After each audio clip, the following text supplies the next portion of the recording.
Donc en fait, il y a tout un tas de choses que les gens savent pas et voient pas. Parce que ça se voit pas forcément. Et que ça se dit pas, en fait. Ça se dit pas. Ça ne se dit pas. Dyspraxie. Dyspraxie, dyspraxie, dyspraxie. Et c'est mon ami. Ça se dit pas. J'ai tous mes gestes qui partent en live, ça devient n'importe quoi. Tu veux que je te fasse le nœud de ta cravate, Wolfie? Laisse tomber, j'arriverai jamais à faire un nœud de cravate, jamais. Mais du coup, tu l'as pas défait, c'est ça. Tu l'as toujours pas défait, le nœud de la cravate, c'est ça? Attends, oui, la leçon du nœud de cravate simple. Alors, du coup, il faut que la partie la plus fine de ta cravate soit plus courte. Attends, comme ça? Parce qu'en fait, c'est avec la partie la plus large que tu vas créer ta boucle qui va créer le nœud. Donc, la partie la plus large, il faut qu'elle soit plus longue. Putain, je comprends rien. Du coup, avec ta partie tu vas prendre ta partie la plus large, tu vas la passer au-dessus de la partie la plus courte, en dessous de la partie la plus courte et à nouveau au-dessus. Oh là là, non mais là... Mais pour vraiment créer la boucle, il faut que, une fois que t'es passé à nouveau par-dessus, tu fasses passer la partie la plus large par l'intérieur, là, tu la fais revenir à l'intérieur vers ton cou, et tu la fais ressortir par le devant. Attends, quoi? Qu'est-ce que t'as dit? Et quand tu la fais ressortir par le devant, tu la glisses dans la boucle que tu viens de créer. Bon, j'abandonne.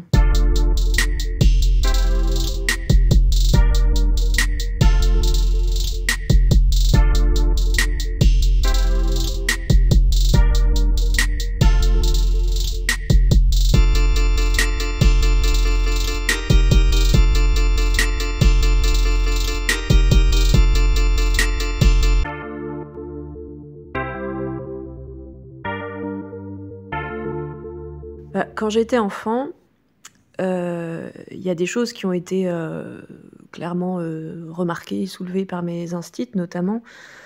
Par exemple, j'avais énormément de mal à l'apprentissage de l'écriture, ça a été horrible. Je passais mes récréations à recopier des lignes, sauf que j'écrivais pas mieux. Mais j'avais une instit qui comprenait pas. On avait fait cet exercice où c'était un plan du village et on devait tous situer nos maisons. Et moi, j'habitais une maison un peu éloignée à l'extérieur du village et ça apparaissait pas sur le plan, quoi. Et j'étais incapable de dire, je savais que c'était pas sur le plan, mais j'étais incapable de dire où c'était par rapport au plan. Est-ce que c'était genre plus au nord, plus à l'est, etc. Mon instinct, ce qui revenait souvent, c'est que j'étais paresseuse, que j'étais insolente, que je voulais pas faire les exercices, alors qu'en fait, j'y arrivais pas, quoi. Et cette instinct, elle m'avait, oui, mais tu sais jamais rien. Comment ça, tu sais pas où situer ta maison, mais tout le monde y arrive. Enfin voilà, c'était souvent beaucoup de sources d'humiliation et ça a pas mal atteint ma confiance en moi, en fait. Je sais que ça n'a pas été diagnostiqué pendant que quand t'étais enfant, ça n'a pas été, je sais pas si ça a été relevé, enfin tu vois, quels étaient les retours en fait sur ton apprentissage. Enfin, t'as dû être du coup dans une grosse détresse en fait, vu que ça n'a pas été pris en charge. Enfin, du coup, t'as pas eu d'aide en fait par rapport à ça. Et donc non, ça a été, il y a des choses qui ont été repérées, mais à l'époque, dans les années 90, encore une fois, c'est vrai qu'on parlait assez peu des troubles 10. Et on m'a jamais dit que j'avais une dyspraxie, quoi. Mais pareil, quand je me retrouvais le soir, j'attendais que mes parents viennent me chercher après l'école. Et quand je me retrouvais sur une place où il y avait plein de gens, j'avais beaucoup de mal. J'ai toujours beaucoup de mal avec l'espace, d'ailleurs, et l'appréhension de l'espace, en fait. Et m'orienter, n'en parlons même pas. Je pense que tu en as été témoin plus d'une fois. Mais ouais, c'est tout ce qui est motricité fine et puis tout ce qui est situation dans l'espace ou même les exercices qu'on fait faire des fois dans les tests tu sais, t'as des figures géométriques qui sont pliées et tu dois les identifier, quelle est la figure une fois qu'elle est dépliée, je sais pas quoi, mais ça je suis incapable, c'est mon cauchemar, j'arrive jamais à faire des choses comme ça, quoi. Enfin voilà, je sens qu'il y a des choses, quand c'est minutieux, en fait, je vois que ça te prend une énergie de ouf, en fait. Du coup, moi, au quotidien, je vois bien qu'il y a des choses sur lesquelles tu galères.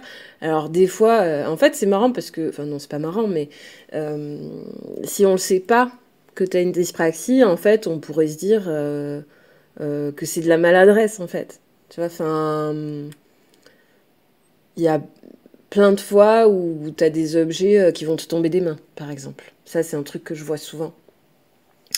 Ou alors, pour te servir un verre. Tu vois, je sens que c'est une concentration, quoi, pour toi.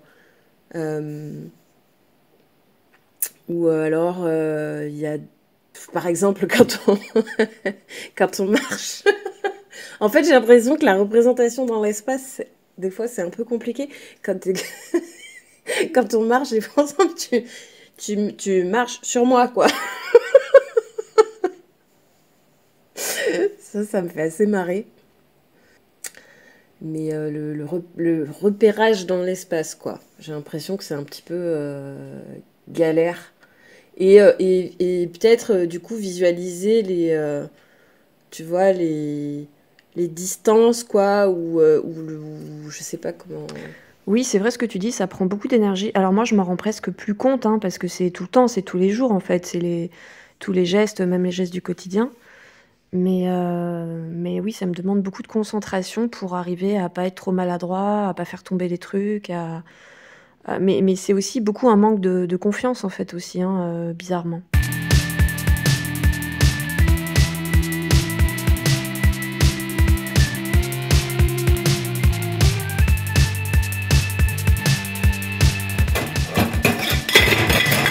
Merde, putain.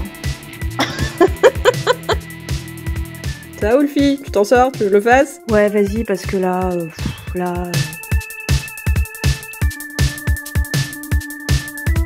Nos cerveaux, c'est des chamallows. Oh, oh, oh. Chamallows, chamallows, chamallows. Oh, oh, oh. Du coup, une autre question aussi, mais qu'est-ce qui t'aide au quotidien, en fait? Qu'est-ce qui peut t'aider au quotidien pour la réalisation de certaines tâches En fait, ce qui m'aide, c'est un peu tout ce que j'ai pas eu dans mon enfance, c'est-à-dire, c'est quand on me donne la confiance, en fait.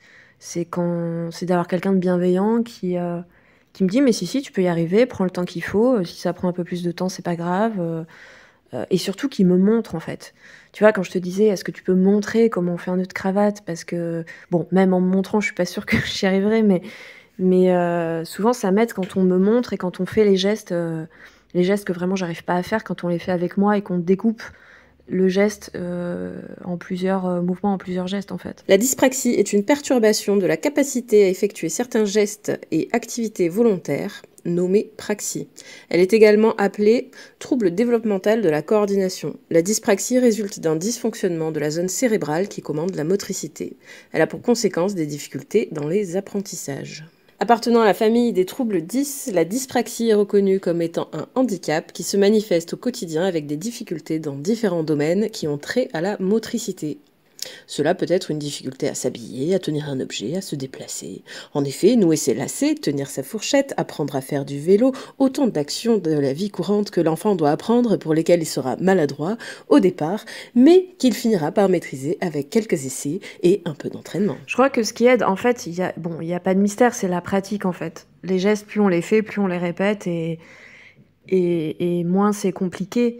Mais voilà, le tout, c'est de pouvoir les faire et voilà, c'est vrai que moi, si dans mon enfance, les instits avaient eu une approche un peu plus bienveillante, un peu plus patiente, voilà, s'ils avaient vraiment tenu compte de mes difficultés et au lieu de me renvoyer que j'étais incapable et que j'étais nulle, si au lieu de ça, ils avaient pris le temps de me montrer, de me dire: «OK, prends ton temps et si toi, tu mets plus de temps que les autres, c'est pas grave, en fait». Voilà, je crois que c'est ça qui est vraiment important. Après, oui, de toute façon, la vie, voilà, hein, c'est la pratique. Mais voilà, j'ai beau répéter, il y a des gestes que j'ai eu beau répéter 500 fois, ça reste plus compliqué pour moi que pour les 3/4 des gens. Et surtout l'orientation, ouais, ça c'est un truc... je sais que j'aurai toujours des difficultés à ce niveau-là, voilà. Mais bon, on apprend quand même, j'apprends des choses à force.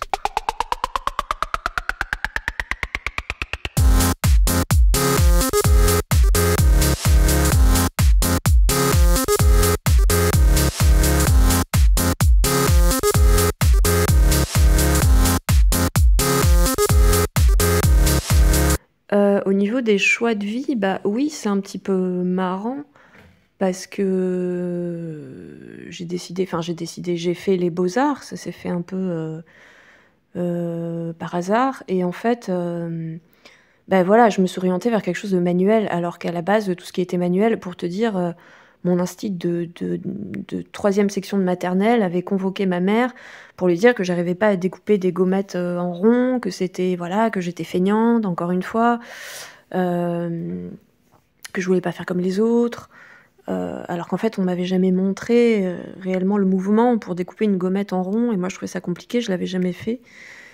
Et donc oui, en fait, tous les trucs manuels, c'était un peu mon cauchemar hein, quand j'étais à l'école. Et de manière assez ironique, bah, je me suis orientée vers ça. J'ai fait une école d'art quand j'étais jeune adulte. Oui, c'est marrant. C'est ça, tu t'es dirigée vers quelque chose de manuel. Mais même, j'ai l'impression, dans ta pratique de la peinture, du coup, tu as su t'adapter, en fait. Je crois qu'il y a un truc vachement encore une fois, d'adaptation et de suradaptation. C'est pour ça que je te posais la question des compensations. Mais ouais, c'est drôle, mais on en avait déjà parlé. Toi, tu t'es dirigé, t'as de la dyspraxie, tu t'es dirigé vers un truc manuel. Et moi, je sais que j'ai un souci de proprioception, que voilà, tout ce qui est. Enfin, et je me suis dirigée vers de la danse, quoi, quand même. C'est drôle. Finalement, je crois que dans ma pratique, bah, que ce soit ma pratique de la peinture, même de la photo ou même de tout, en fait, j'ai une perception de l'espace qui est particulière, qui est différente. Je pense que ça se voit dans mon travail. Je suis tout le temps en train de faire des espaces. On ne sait pas si les espaces sont fermés, ils sont ouverts. Il y a tout le temps des trucs de circulation.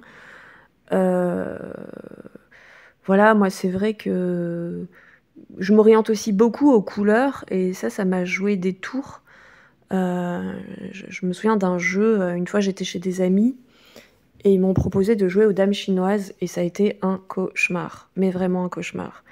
Les dames chinoises, en gros, c'est un plateau arrondi avec, il y a 1, 2, 3, 4 ou 5, non 4, je crois, camps, on va dire, avec des couleurs différentes. De chaque côté des chaque 4 côtés du plateau, il y a des pions qui sont regroupés. Et en fait, le but, c'est de faire traverser les pions pour aller en face de l'autre côté. Donc les pions rouges doivent prendre la place des bleus qui sont en face et les jaunes des rouges qui sont en face, etc. En sachant que pour déplacer les pions, il faut soit sauter par-dessus les pions, faire des combinaisons, des choses comme ça. Je n'ai pas réussi à bouger un seul pion. Même quand on m'a dit « mais regarde, c'est facile, tu fais comme ça », j'étais complètement perturbée par les couleurs, qui en fait, les couleurs n'avaient aucune importance dans le déplacement. C'était juste des repères de pions. Et j'étais complètement perturbée par ça, et je n'arrivais pas du tout à bouger les pions. Mais j'étais paralysée, quoi. Et là encore, j'ai quand même eu un sentiment de, bah, putain, tout le monde y arrive, sauf moi, quoi. Après, tu vois, moi, j'ai l'impression que des fois, je t'aide pas non plus là-dedans, parce que, par exemple, quand je t'offre un cadeau et que moi, j'adore faire des beaux paquets cadeaux avec des rubans... T'as vu? Et que je fais des nœuds et des nœuds. Mais t'as vu, j'ai toujours. Il y avait toujours une paire de ciseaux à portée de main. Et s'il y a une paire de ciseaux à proximité, là, c'est le top du top. Ça se dit pas. Podcast pérenne pour personnes perdues.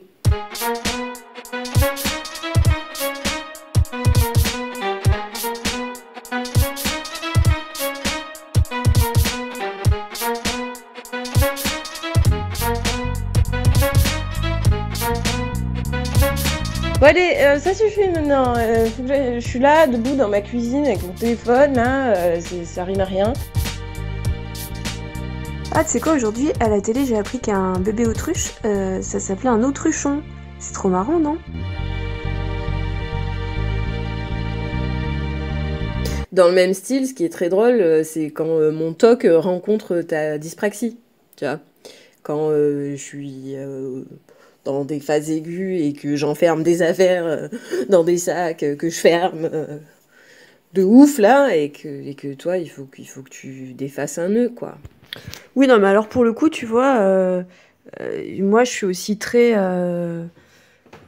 ma dyspraxie me fait beaucoup rire, hein. Enfin, je veux dire, des fois, ça me fout dans des situations drôles. Et c'est vrai que j'ai pas. Enfin, souvent, je prends pas les choses comme une moquerie ou comme un. À moins vraiment que tu me dises, ah putain, mais même si tu me disais, ouais, t'es vraiment trop nul, ça me ferait éclater de rire venant de toi. Mais je veux dire, à moins que quelqu'un soit vraiment pas sympa du tout sur un truc en lien avec ma dyspraxie, mais je veux dire, les 3 quarts du temps, bon ben voilà, il vaut mieux en rire, quoi. Ouais, je vois tout à fait. Moi, j'essaye de rire du toc. Des fois, j'y arrive. C'est pas évident vu la détresse que ça génère, mais des fois, c'est tellement risible aussi. Mais ouais, c'est pas toujours évident quand même. Non, mais c'est ça. Enfin, quand c'est des trucs absurdes, voilà, ça peut être drôle.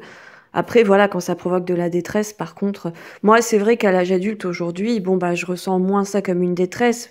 Quand j'étais enfant, c'était une grosse, grosse détresse parce qu'on attendait de moi des choses à l'école que j'étais incapable de fournir, en fait. Donc là, c'était la grosse détresse. Ou le fait de... Si, alors voilà, moi, ce qui peut encore générer de la détresse chez moi aujourd'hui par rapport à la dyspraxie, c'est vraiment l'orientation dans l'espace. Et ça m'arrive encore de me retrouver dans des états de panique alors que j'ai un GPS, mais le GPS, quand je suis stressée, j'arrive pas à l'utiliser. Enfin, tu vois, ça, ouais, là, des trucs comme ça me fait pas rire, par contre. D'ailleurs, est-ce que tu savais que le mot cravate est lié en fait à la Croatie, puisqu'en fait ça datait de l'époque de Louis XIII, là, pendant la guerre de 30 ans. En fait, il a fait appel à des Croates pour venir se battre. Et en fait, les Croates, ils portaient une bande autour du cou. En fait, le mot croate, en croate, ça se dit Hrvat. Et sauf que les Français, ils n'arrivent pas à prononcer ce H-là. Du coup, ils disaient Kirvat. Du coup, c'est devenu cravate. Du coup, les Croates, ils les appelaient les cravates. Et en fait, au final, c'est devenu le nom de cette étoffe qu'ils portaient autour du cou. Et est-ce que tu savais que les Croates, ils avaient quand même instauré la journée de la cravate? C'est le 18 octobre. Oh, facha! Mais tout ça, Ça se dit pas. ça ne se dit pas.